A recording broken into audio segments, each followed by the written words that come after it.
What's up? It's James from James Reptiles, and today I'm just feeding crested geckos.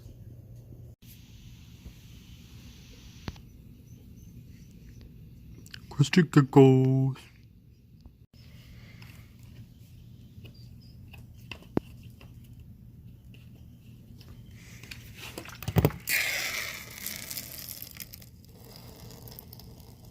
Trying not to splash everywhere. That's probably good. I tighten my little nozzle nozzle, and we missed.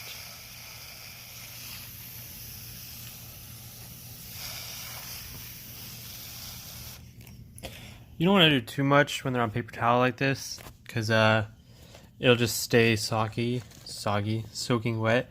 And I like to take this out because if you spray it, it'll end up getting moldy really fast. And I just figured if you take it out, it doesn't get moldy nearly as fast. So that's what I'm doing. All my crested geckos I sell off of Facebook or at reptile shows. So if you see one in a video that you really like, literally any of my geckos are for sale. Some of them are marked as keepers in my Google Sheets inventory, but anything's up for sale at a certain price.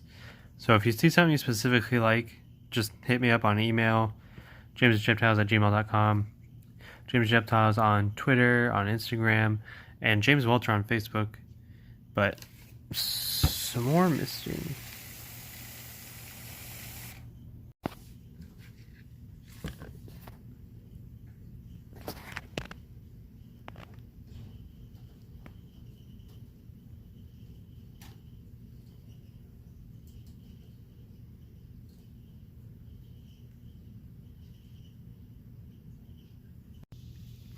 Here's Dodge. Dodge is definitely a keeper. It's not one that I bred though.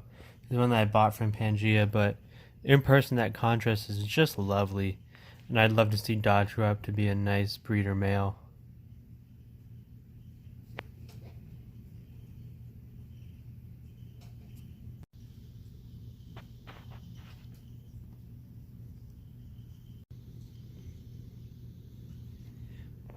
This little guy is actually my lock screen on my phone. Of course, my home screen is my girlfriend, but prize gecko is lock screen. He's just chilling. What's up? In the short amount of time coming up, in the next couple weeks, probably this weekend, I'll probably go to Home Depot. I'm gonna get a bunch of stuff to build a mouse rack. My roommate's moving out, and so we're gonna be able to do whatever we want with the living room. I'm gonna put all my reptiles out there. Not all of them, most of them. You'll probably see a bunch of videos out there in my living room. And one thing I want to be able to do is have a mouse rack so I can get rid of all these little mouse tubs running around. I got 2 tubs with breeder groups in them right now, and that's perfect for the amount of snakes I have. In fact, it might be a little extra. I'm just trying to get rid of some extra frozen rodents that I have in the freezer before they go bad. Hopefully they're not already bad. I hear like a year. They've been sitting in there about a year. But I have like 4 empty mouse tubs right now. There's like opaque yellow ones. Those up there. They're like lab mice ones. What am I talking about with that? No, I have an empty tank with the rats. When the rats are done feeding off the mom, I'm going to euthanize the mom. And then when the rats become a certain age, I'm going to start euthanizing them and have them be snake food. And now that's sad, and I understand that, but that's just kind of the way it goes with rodents. You breed rodents for a reason. But when that tank is empty, I'm going to take a male from one of my mouse colonies and a female from the other. And I'm going to make sure they've never bred. I'm going to keep them in those lab tubs to grow up by themselves. Maybe not by themselves. I'll probably put the male, maybe by themselves. And then I'll put them in the big tank with the big water bottle. Probably put 2 water bottles, the big food dispenser, the big igloo. I'll give them tons of room. And those will be like the first channel pets. We'll have to find names for them.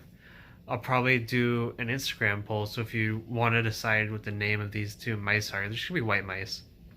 There'll be a poll for that on Instagram eventually when I I'll let you guys know before I do it.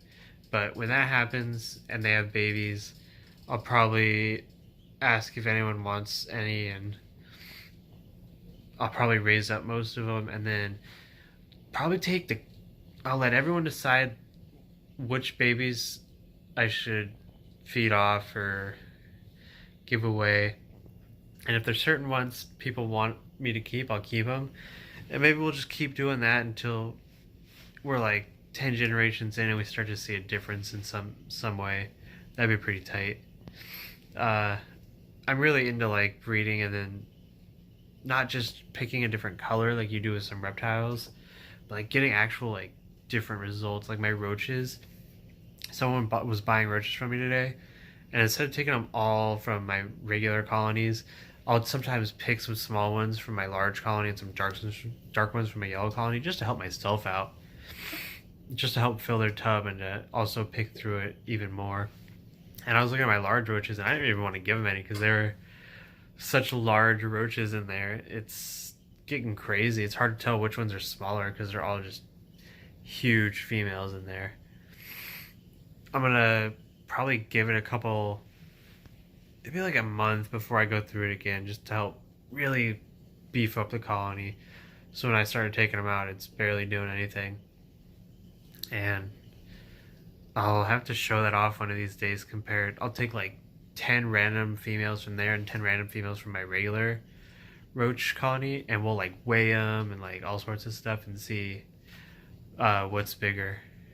But that's it for today's video. I'm gonna do like a little hyperlapse of some mice, and that's just gonna be how I'm gonna end the video. So like, subscribe, hit me up on social media. My name's James from James Reptiles. Have a reptilian day. That was cheesy.